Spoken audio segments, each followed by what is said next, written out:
Hey folks, one thing I really love about this hobby is introducing someone who hasn't played a lot of games to a classic. I'm talking Seven Wonders, Power Grid, Pandemic, the kind of game that you and your friends have probably played a bunch but is brand new to them. However, when teaching a game like this, or any game that some of your friends already know, there is something you gotta watch out for: the double teach.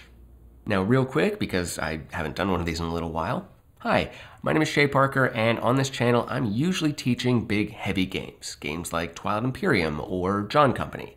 But today I'm going to be providing a tip that is going to help you teach a game.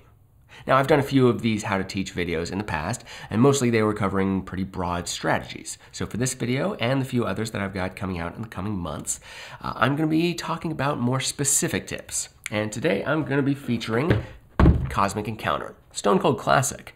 Divisive though I've known it to be. So this is a game about being a weird alien, having encounters with other weird aliens. You're either fighting them or you're negotiating with them. And the basic rules are pretty straightforward once you know them. But there are also a lot of little edge cases and timing windows, and new players are going to get tripped up on them, especially considering how many different alien species there are, and every single one of these has a completely different ability. So questions are gonna come up, and when they do, you don't want it to go like this. Okay, so what happens if I play a negotiate card? Oh, so if you play a negotiate card and your opponent plays anything else, you're gonna lose the encounter. However, if you both play negotiate cards, then you negotiate, and you can trade planets. Yeah, and you only have a minute to do that. So you gotta if you don't do it in a minute, the deal falls through. Does that make sense? It's not even that you're contradicting each other. You could both be saying correct things, but it's really easy for a new player, especially one who's new to board gaming in general, to get overwhelmed by this. When someone asks a question, they want a simple answer. And no matter how complex the rule actually is, it's going to seem a lot more so when you have two or more people responding. So, why does this happen, and how do we fix it? To address the first part, I think this often happens because, we hear someone teaching a rule that we also know, and subconsciously at least, we think that they aren't quite getting the point across, or maybe that we could do it better.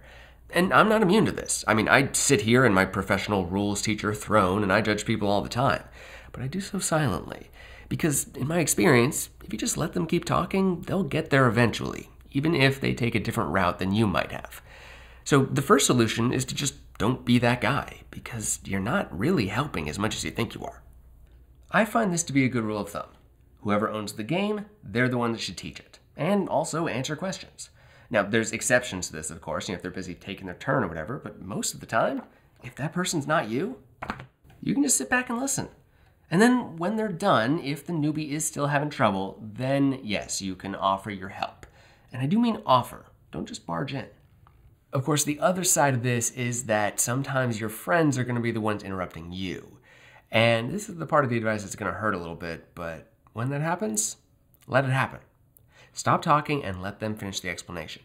I know it might bruise the ego a little bit to let someone else take over when you are doing a perfectly good job, but if the point is to get the new player up to speed, jockeying for control of the teach isn't going to help with that. The only time you should be interrupting is if they get something wrong. Then yes, you got to nip that in the bud before the new player internalizes the incorrect rules. Now when it comes to correcting this behavior in your friends, well, that's a bit trickier. I mean, if you bring it up in the moment, that might cause an even bigger distraction, so I can't exactly recommend doing that. I mean, hell, bringing it up at all is always going to be a delicate situation because sometimes people get sensitive about these things. Better to just casually share a video with them about, teaching etiquette and why what they're doing is kind of annoying and you should probably be aware of it. Anyway, that's all I've got for you today. And yes, I know that saying don't interrupt people is a pretty kindergarten lesson, but it's surprising how easily we fall into these bad habits, so I figured it was worth covering. Now I've got a few more of these how to teach videos planned for the coming months, so if you want more tips like this or to learn how to play some good heavyweight games, consider subscribing to the channel. I almost never ask people to do that, but I am trying to get to 50,000 subs by the end of the year, and with your help, I think I can do it.